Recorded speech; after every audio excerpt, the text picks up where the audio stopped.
Sean Meyer, digital content editor at Municipal World, here at the Nova Scotia Federation of Municipalities Conference here in lovely Halifax. We're continuing our series of conversations with important local leaders, such as the gentleman who's right here beside me, who I'll get to introduce himself. Well, hi, Sean. I'm James Fuller. I'm the warden for the municipality of the District of St. Mary's.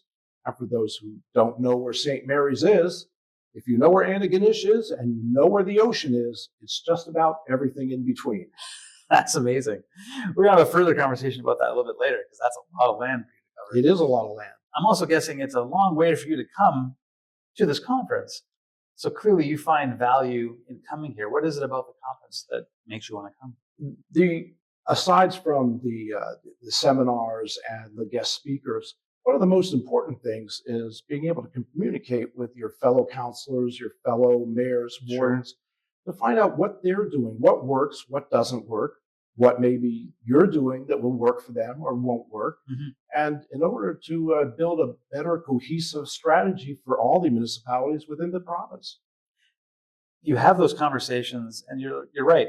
Most of the sessions are all good and fine, but just a conversation that you have in a hallway or a cup of coffee or something, there's no telling where that relationship might take you. Oh, that's right. On a very, very minor point, I have a digital calling card. Instead of handing out a piece of paper, I can tap your smartphone, all my information, how you can get there, website, email, everything. I'll give it to you for a price later. Everything is on there, and it makes communications easier. And I won't say we're not killing the trees, right? But it's a more permanent record. And that's something 2 or 3 other councilors now are like, we need that in our municipality. That is brilliant. Yeah. It's simple. Sometimes the simplest things are the best. That's amazing. Let's talk about some of those simple things and some of the bigger ones, because local government, as you would well know, it's not just, once upon a time, it was filling the potholes and making sure the lights are on, your water's on, but now it's all kinds of issues, even in rural communities. What are your impressions on local government these days? Where does it stand across this country? Well, one of the major misconceptions is that municipal governments can fill the potholes, and that's for one. Yeah. But it's also important to know that when there's a pothole, if a sign is down, if a street light's out, they don't call Halifax, they call you. So you're basically a good conduit of information. You're a good conduit of concerns for the public. Sure. You're a good conduit between the provincial people and the citizens. And it's not challenging.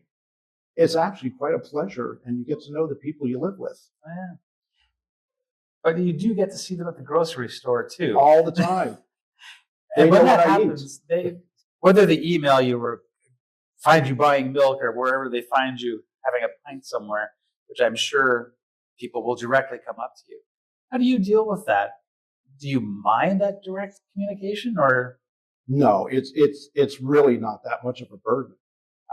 Just the district that I represent, I know just about everybody on my street. Sure. And I'm on the local fire department. I know the people through there. I go to the community center meetings. I know them there. And they know that their local counselor is always open for a conversation and even to hear a complaint or two if it's something we can do about it. Right, right. The conversations are often now about things that once upon a time, even a rural municipality wouldn't have had to deal with. But there are bigger issues now, whether it's homelessness or whatever. When you have to deal with these big topics that weren't once upon a time municipal issues, it's not something you can do by yourself. So how do you find solutions? John, the majority of people just want to be heard. They want somebody they can talk to that will listen to them. Correct.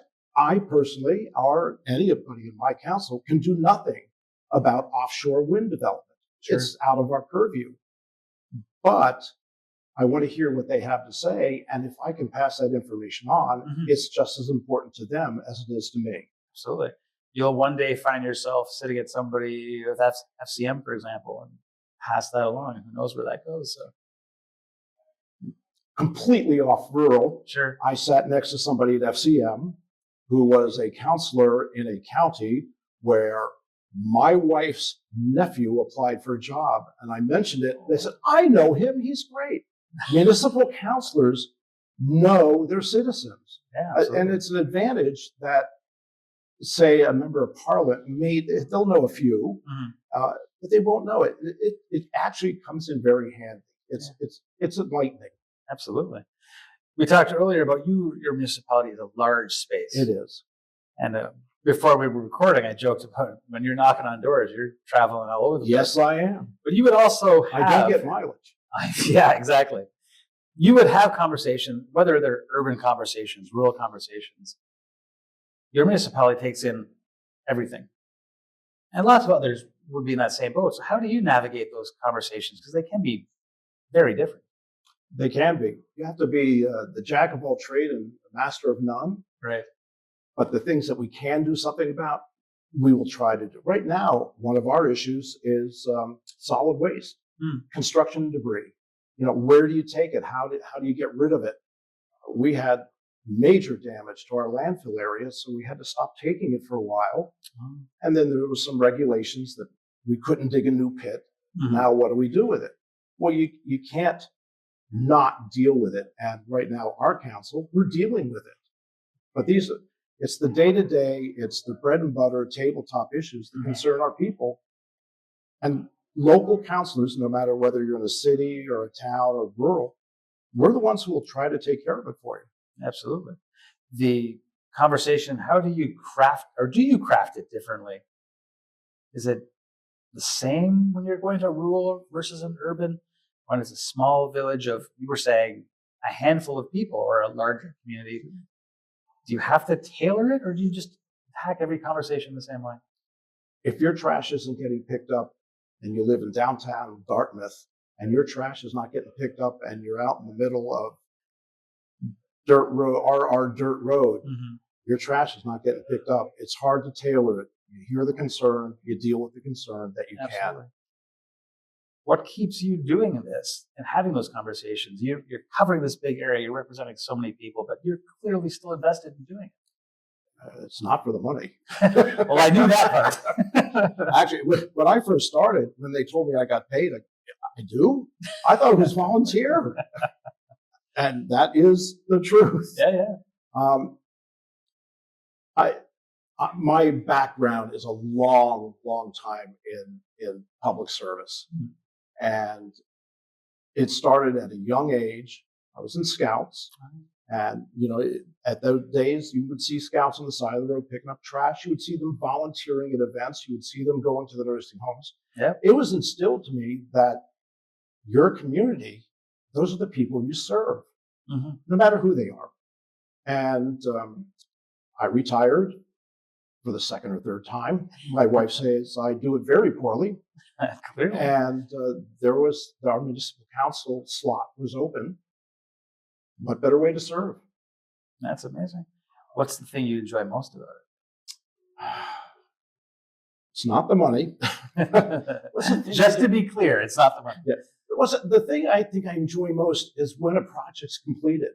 Oh, right. Right now, we're working on a development to take some municipal land, turn it into housing and a new nursing home and maybe a new hospital. Wow. When that shovel goes in the ground, that's it. What's that feeling like? Because I don't know. I don't have the shovel yet. You don't have the shovel yet, but you've been in charge of projects that have really transformed your community. When they do go in and those doors open or the shovel hits the ground, however you want to say it, what's that feeling like? Because you are making a literal difference. It's probably, I don't know. We have to wait till we dig that shovel. It's a good feeling. It really is when you can do something to help your community. And I don't think there's a person here that does not believe that when you can do something that helps the citizens, helps the community, it's a good feeling. Absolutely.